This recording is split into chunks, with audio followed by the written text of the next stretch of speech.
You constantly looking for blood. Like, man, is it bleeding? It feels like it's bleeding, and you know, you're like, you keep looking for blood.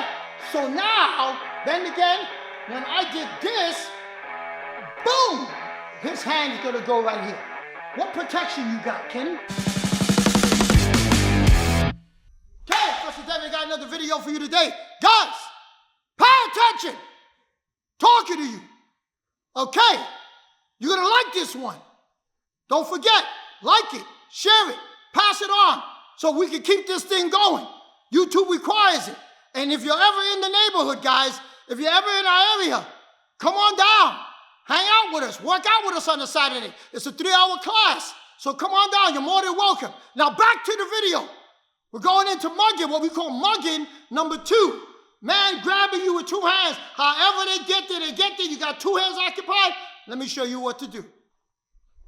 Okay, first of all, this is not a situation that happens a lot, where someone grabs your both hands. But when it happens, you kind of just pull your hands off and you want your hands back. If a person grabs both your hands, guys, their legs are right there. This may happen if somebody slams you across, pushes you to a wall, and then they grab your hands. When you bring your hands up, they take possession of your hands, the floating hands. So it can happen here, or it might happen on the outside. But what you want to do is when he grabs your hands, he's not going to be away from you, he's going to be on you. Okay? So you take the inside of your foot and you scrape from the knee all the way down as hard as you can to the foot. One hard shot. Don't even look down. Just when you here, scrape the knee, this hand, your left hand, because when you scrape down, his head is going to duck. Left hand grabs the back of the head. The right hand, put your thumb in his eye. So you're going to scrape and grab. Thumb goes in the eye because for a second, he's thinking about what just happened with his foot. So he's not putting a lot of pressure up here. Because if somebody kicks your kneecap and scrape, you're thinking about what just happened, your shin. You have never hit your shin. Took a deep breath. And then, no. Once your kneecap just snaps and your shin gets straight, you're like, whoa. Your mind, your focus goes off of the upper body onto the lower body. Now you grab and stick your thumb in his eyes. When you stick your thumb in his eyes, break away. Look at this. Punch him, whoop, in the throat.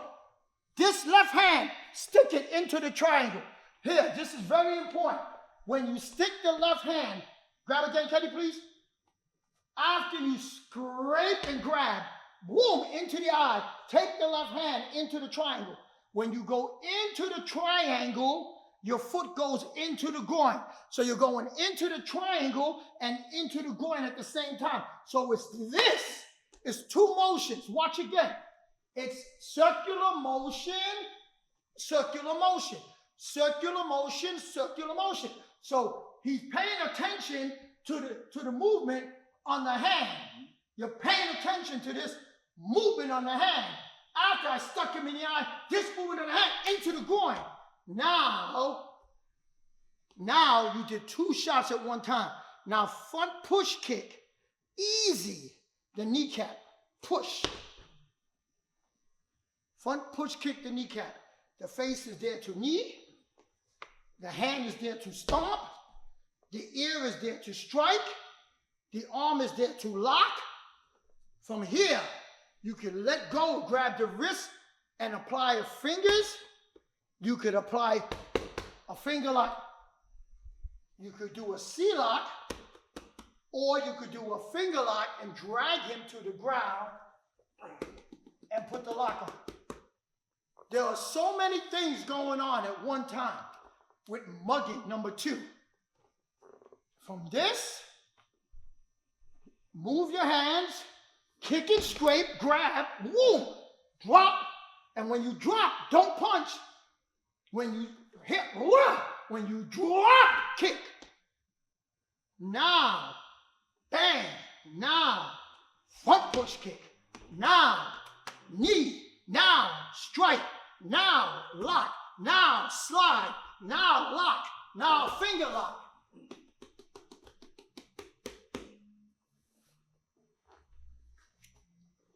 There was a lot going on with mugging number 2. The most important thing with mugging number 2 is don't twist your hands. Don't twist your hands. Let your feet work. You want a variation on it? Front, if he does this, if he does what Kenny just did, he kind of separated his body from yours. Slow motion. Look at this. I'm going to do this slow. Very slow. He doesn't know what's coming. I'm going to front push kick the kneecap. Look what happened. Now Kenny's hands are not holding me. Look at Kenny's kneecap. That kneecap is pointed right where. Now I'm going to take the other one. See, this one I did a front push kick, right? I did a front push kick. This one I'm going to do like I'm kicking a field goal underneath the kneecap. So I'm lifting the kneecap up. I'm lifting, bloom, the kneecap up. So I'm pulling the kneecap. What I want to do is separate the kneecap from out of the socket. So I'm kicking like I'm kicking sand. Like I'm kicking sand. One pushed, the other one went up. Right into the shin, right into the kneecap. See what Kenny just did? Kenny didn't even think about it. He dropped his hand down. And I didn't hit you hard. No, automatic response. Automatic reaction that when I did this, your hand right there. And right from here, guys, you got a big, what they call coco pelado in Spanish, right? A coconut, big coconut. You hammer the coconut with a hammer fist because you know the coconut is hard. So you don't want to punch the head. You don't want to punch him in the head. You will hurt your hand. Hammer fist, hard as you can. Bloom on the back of his head. Or elbow. Boom, drop an elbow on his coco. You understand? Now, his hand will go like this. If you ever hit your coco, you guys who got bald head, you guys who got hair on your head, if you ever hit your head, you constantly looking for blood. Like, man, is it bleeding? It feels like it's bleeding, and you know, you're like, you keep looking for blood. So now, then again, when I did this, boom, his hand is going to go right here. What protection you got, Kenny? Got no protection. What protection you got? No, there is no. You don't have no protection. Once I hammer fist you here, boom, and your hands go up to your head. Guys, I'm sweeping those legs out left and right. From there, I'm punching him. I'm power kicking the legs. See, you guys don't understand. You guys really love to fight. You really, really get this fighting thing in your head. I don't want to fight with anybody. I systematically tear you apart. I break you down. They used to use a saying with knife fighting. You're going to die by 1,000 cuts. Not one stab. Slicing you 1,000 times. Death by 1,000 cuts. I'm going to break you down. You're holding my hands. My hands can't work, but my feet can work. My hands can't work, but my feet can work. My hands can't work, but my feet can work. Now, my hands can work. Now my hands can work. Now, my feet can work.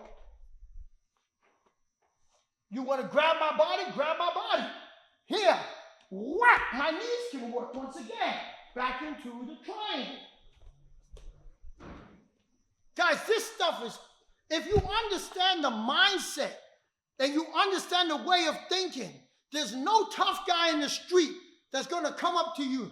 Yo, man, I didn't like what you did. What you going to do? Okay? There is no tough guy that's expecting you from right here for you to go, yo, boom, into his kneecap. Nobody's expecting you to do that. They're all looking for you to square up, eye to eye, talk some shit, he talks some trash, you talk some trash, and then now, what you gonna do? Or somebody try to throw a quick sucker punch in. But nobody's expecting you to just bam, look him in the face and power, front push kick into their knee. How do you F that up? You don't. But it never comes to your mind. Because you want to show to the girls, you want to show You want to be on World Star. So you want to fight. So everybody can put it on World Star. When I do what I do, you're never going to see it coming. Everybody's going to look around. Whoa. What happened? What happened? What just happened? Because all they're going to see is this. Yep. Boom, there you go. That's it. Because now I'm going to take his head, slap. And then, boom. It's done. It's done. In the old days, they used to take pennies, wrap them up, put them in a sock. When they used to go and have fights, guys knew they were having a fight. They put pennies in the socks, like 2-pack of 50-cent packs in a sock. And they would just walk up with a sock, a regular sock, and just walk outside, walk up to the guy. Whoa! That's it! With a socks with 50 cents in 2 packages, $1. $1 strike. You know, it's the dollar menu. Look at all you get for $1. They used to use that dollar in pennies and destroy people's face, break their jaw, knock their teeth out of their mouth, knock them out cold with a sock. Socks. And in case, if you're listening, if you're riding the subway, and I was on the subway the other day, man, it is crazy if you fall asleep on the train. Man, I see so much people doing so many crazy things, not paying attention. People ain't right, putting themselves in harm's way. Man, staying focused, glued to their phone. I'm like, damn. No wonder why every day on the news you hear, this person got stabbed, that person got hit, this person, because no one's paying attention.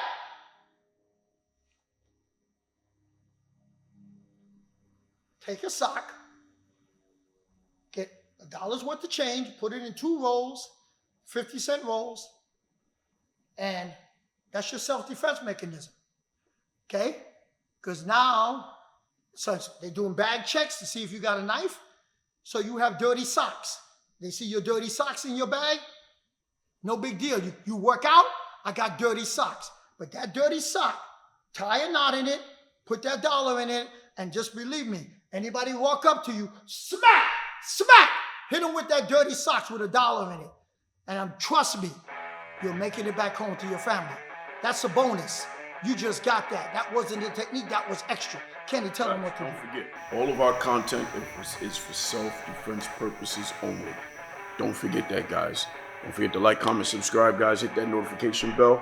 We got a whole bunch of content coming up, and we want you to be able to get it. But that can only happen if you hit that notification bell, guys. Thank you very much. Peace.